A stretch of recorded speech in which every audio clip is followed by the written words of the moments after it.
Hello வணக்கம். கதைகளின் உலகத்திற்கு உங்களை மீண்டும் வரவேற்பதில் மகிழ்ச்சி.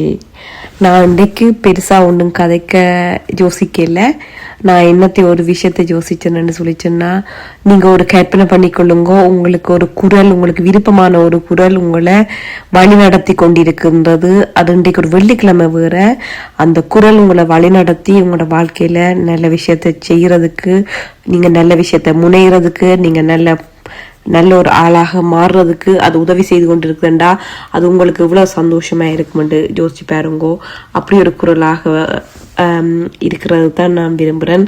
அதாவது இப்படி ஏதாவது ஒரு ஆளுக்கு மென கஷ்டம் இருக்கே, அந்த மென கஷ்டத்தை சின்ன பகுதியாவது நான் ஹெல்ப் பண்ணக்கூடியதாக இருந்தால் அது எனக்கு சந்தோஷமா இருக்கும். அதுக்காகத்தான் நான் இந்த வீடியோவை ரெக்கார்ட் பண்ணினான். சில பேர்கிட்ட குரலை கேட்டால் அல்லட்டா சில விஷயத்தை கேட்டால் அமைதியாக இருக்கும், ஒரு உத்வேகம் வரும், ஒரு மோட்டிவேஷன் வரும், ஒரு சின்ன ஒரு ட்ரிகர் பண்ற பாயிண்டா இருக்கும். அது அவைக்கு சந்தோஷமான ட்ரிகர் பண்ற பாயிண்டா இருக்கு. நான் சொல்றது வருத்தத்தை உருவாக்குற ட்ரிகர் பண்ற பாயிண்ட்டும் இருக்கும், இது சந்தோஷத்தை உருவாக்குற ட்ரிகர் பண்ற பாயிண்ட்டும் இருக்கும். அப்படியான ஒரு குரலாக நான் இருக்கிறது தான் நான் விரும்புறேன். அதுக்காகத்தான் நான் இந்த வீடியோல இந்த முகத்தை காட்டவும் நான் விரும்பல. என்னன்னா அது தேவையும் இல்லை. எங்களுக்கு தேவை நாங்க என்ன எங்களோட விஷயத்த நாங்க அடைகிறதுக்கு என்ன தேவை என்றுதான். அது இந்த முகத்துக்காக நீங்க செய்ய போறதும் இல்லை. நான் சொல்ல போற விஷயத்துக்காகத்தான் உங்களுக்கு பயன் இருந்தா மட்டும்தான் நீங்க அதை செய்வீங்க. அதால அது தேவையில்லை என்றபடியா நான் அதை ஸ்கிப் பண்ணி கொள்றேன். இன்னும் இன்றைக்கு நான் ஒன்று சொல்ல வலிக்கிட்டான்னு சொன்னா, வாழ்க்கையில நாங்க நிறைய விஷயத்த நாங்கள் பிளான் பண்ணுவோம். ஆனா அந்த பிளான் பண்றபடி எக்ஸிக்யூட் பண்றதுக்கு எங்களுக்கு கஷ்டமா இருக்கும். அதாவது பிளான் எப்படி டூன்ற ஒரு செக்லிஸ்ட்ல ஆட் பண்றேன்றது தான் நான் இன்றைய கதைக்க போறேன். இப்ப நான் அதை செய்து கொண்டு கேட்க உங்களுக்கு அந்த வீடியோ ரெக்கார்ட் பண்ணுவோன்னு நினைச்சேன். சில நேரம் பயனுள்ளதா இருக்கும். அப்படி உங்களுக்கு பயனுள்ளதா இருந்தா நீங்க அதை பிரயோசனப்படுத்திக் கொள்ளுங்க. இப்ப 4 வகையான மேட்டர் இருக்கு. அதாவது முதலாவது என்னண்டா உங்களுக்கு இமீடியட்டா நீங்க செய்ய வேண்டிய விஷயமும், அடுத்தது அதுக்கு இமீடியட்டா நீங்க ரெஸ்பான்ஸ் பண்ண வேண்டிய விஷயமும், அடுத்ததுக்கு உங்களுக்கு இமீடியட்டா நீங்க ரியாக்ட் பண்ண வேண்டிய விஷயம் ஆனா உங்களுக்கு டைம் இருக்கு அதை செய்து முடிக்கிறதுக்கு. மூன்றாவது விஷயம் உங்களுக்கு அது ஒன்றும் நெசசரி இல்லை, பட் இமீடியட்டா நீங்க முடிக்க வேண்டிய விஷயம். 4வது விஷயம் என்னன்னு சொல்லிச்சுன்னா டஸ்ட்பினுக்கு போற விஷயம். அதாவது இமீடியட்டும் இல்லை, அதோட டைமும் உங்களுக்கு போதுமானது இருக்கு, அதை நீங்க ஸ்கிப் பண்ணலாம். அல்ல அது ஒரு அடிஷனலா சேர்க்க பண்ண வேண்டிய விஷயம். நாங்கள் எல்லாரும் செய்யற விஷயம் என்னன்னா, ஃபார் எக்ஸாம்பிளுக்கு எது எங்களுக்கு கொஞ்சம் நாங்க அமைதியாக டக்கான செய்யற விஷயத்தை தான் நாங்க செய்வோம். அப்படி செய்தோம்னா நாங்கள் செய்ய வேண்டிய இம்பார்ட்டன் ஆனதும் டைமுக்கு கொடுக்க வேண்டிய விஷயத்தையும் நாங்க பின்னு போடும். அதனாலதான் எங்களோட லைஃப்லயும் சில விஷயங்கள் பின்னுக்கு போய்கொண்டே இருக்கும். நீங்க அதை பாத்தீங்கன்னா தெரியும். இன்றைக்கு நான் உண்ட எக்ஸாம்பிள் சொல்றேன். இப்ப பல்லு மினுக்கிறது ஒரு முக்கியமான விஷயம். ஆனா அது இமீடியட்டா செய்யணும்ன்ற அவசியம் இல்லை. ஆனா இன்றைக்கு நான் கண்டிப்பா இந்த லெட்டரை போட்டே ஆகணும். இந்த வேலைக்கு அப்ளிகேஷன் சொன்னா அது இமீடியட் அண்ட் அது இந்த டைமுக்கே போட்டே ஆகணும். 3வது விஷயம், நான் ஒரு ஒரு கவர்மெண்ட்டுக்கு ஒரு லெட்டர் ஒன்று எழுதுறேன். ஒரு என்விரான்மெண்ட்டை பற்றி ஒரு லெட்டர் ஒன்று எழுதுறேன். அது இந்த ஒரு சஜஷன் ஒன்று செய்யப்படுறேன். அதுக்குரிய லெட்டர் எழுதுறேன். அது இம்பார்ட்டன்டான விஷயம், ஆனா இமீடியட்டா செய்யணும்ன்றது இல்லை. 4வது விஷயம், இந்த வீட்டை கிளீன் பண்ணணும்னு வைங்கோ. ரெண்டும் அது முக்கியமான விஷயமாக இப்ப தேவையும் இல்லை, இந்த டைமுக்கு முடிக்கணும் மட்டும் இல்லை.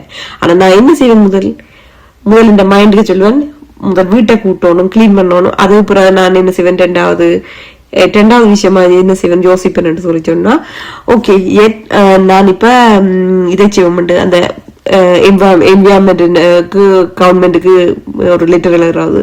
அடுத்த 3வது என்ன செய்வேன், ஓகே இப்ப எனக்கு பல்லு மினுக்கணுமா இருக்கு, பல்லு மினுக்கும் 4வது அந்த ஜோப் அப்ளிகேஷனை முடிக்கிற விஷயமா இருக்கும்.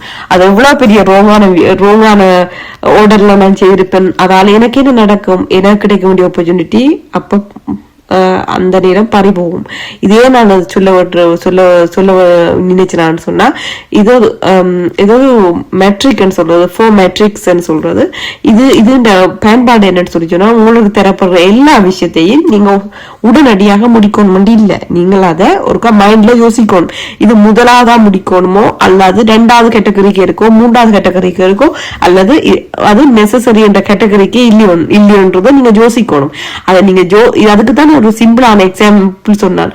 பள்ளி மிதிக்கிறது ஒரு உண்மையான ஒரு நல்ல ஒரு ஃபீலை கொடுக்கும் காலை முழுமினோன்னு செய்யற விஷயங்கள் நாங்கள். ஆனா அதை விட அந்த ஜாப் ஆப்பர்ச்சுனிட்டியை தவற விடக்கூடாதுன்றது இதை விட ஒரு ஸ்டெப் கூடின ஒரு விஷயம் சொல்றேன். அதுதான் அந்த டைமை மேனேஜ் பண்றதுக்கு நாங்க போடுற ஒரு பிளானுக்கு வழிவகுக்கிற விஷயம்.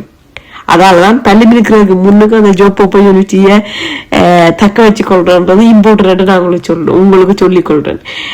இது மட்டும் இல்ல, நான் ஏனொரு மோட்டிவேஷன் உங்களுக்கு பண்ணணும்னு நினைக்கிறேன்னு சொல்லி சொன்னா, நாங்க எல்லாம் ஒரு நெகட்டிவான ஒரு உலகத்திலே நடக்கிற விஷயங்களை கேட்கிறோம். நிறைய எல்லாமே உங்களுக்கு வர்ற விஷயங்கள், நியூஸ்கள், டிவில வர்றது எல்லாமே ஒரு நெகட்டிவான வைபை உருவாக்குற விஷயம். அப்ப பாசிட்டிவாக கொடுக்குறார்கள் குறைஞ்சு கொண்டே போகுது. இப்ப எனக்கு ஒரு சின்ன நான் இருக்கேன், நான் சூரியன் எஃப்எம்ல சில பேர்ட்ட குரலை கேட்டு நான் அமைதி அடைஞ்சு நான் அந்த குரலை திருப்பி கேட்கணுமா இருந்தது. அவை சந்தோஷமா கதைக்கிறது எனக்கு பிடிச்சிருந்தது, என் மூட்டை மாத்திச்சுது. அப்படி ஒரு பர்சனா நான் இருப்பேன்னு உங்களுக்கு தோணுச்சுன்னா இந்த வீடியோ நீங்க பாருங்க. உங்களுக்கு அமைதியை உருவாக்கணும்னா அந்த வீடியோ பாருங்க. நான் சொல்ல போற விஷயம் இல்லாம உங்களுக்கு நன்மை பயனுள்ளதாகவும் உங்களுக்கு வாழ்க்கையில அடுத்த ஸ்டெப்பு போறதாகவும் தான் இருக்கு. உங்களுக்கு ஒரு டக்குன்னு ஒரு கவலை வருது, ஒரு விஷயம் இருந்து சின்னதா ஒரு உதவி சரின்னா ஓகே, நான் அதை செய்யறதுக்கு ரெடியா இருக்கிறேன். இதுக்கு இப்படி என்னடா எனக்கு சைக்காலஜியை பற்றி ஒரு முழுமையான அறிவு இருக்கிறபடியா நான் நினைக்கிறேன் அது ஒரு ஹெல்ப் பண்ணக்கூடியதாகவும் இருக்குமெண்டு. அதெல்லாம் நான் உங்களுக்கு சொல்றேன். இப்படி சின்ன சின்ன விஷயங்களுக்கு எப்படி நீங்க ரியாக்ட் பண்ணணும், ஒரு சின்ன ஒரு பிளான் எப்படி போடணும், அதான் அல்லாட்ட உங்களுக்கு யோசிச்சு பாருங்க. எல்லாமே ஒரே நேரத்துல வந்து உங்களுக்கு பயங்கர ஸ்ட்ரெஸ் ஆகும். பயங்கர ஸ்ட்ரெஸ் ஆனா உங்களுக்கு என்ன செய்யறேன்னு தெரியாது, இது முதலாவது செய்ய 2வது செய்யன்னு தெரியாது.